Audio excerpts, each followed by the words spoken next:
بسم اللہ الرحمن الرحیم۔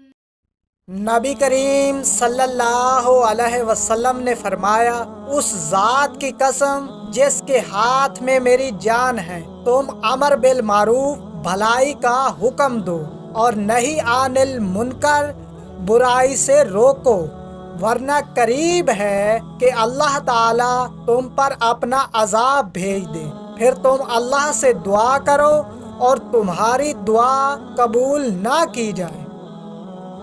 نبی کریم صلی اللہ علیہ وسلم نے فرمایا، جب ملک شام والوں میں خرابی پیدا ہو جائے گی تو تم میں کوئی اچھائی باقی نہیں رہے گی۔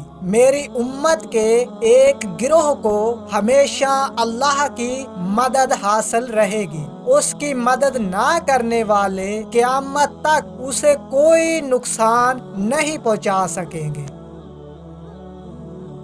نبی کریم صلی اللہ علیہ وسلم نے فرمایا، تم لوگ نیک اعمال کی طرف جلدی کرو، ان فتنوں کے خوف سے جو سخت تاریک رات کی طرح ہے، جس میں آدمی صبح کے وقت مومن اور شام کے وقت کافر ہوگا، اور شام کے وقت مومن اور صبح کے وقت کافر ہوگا۔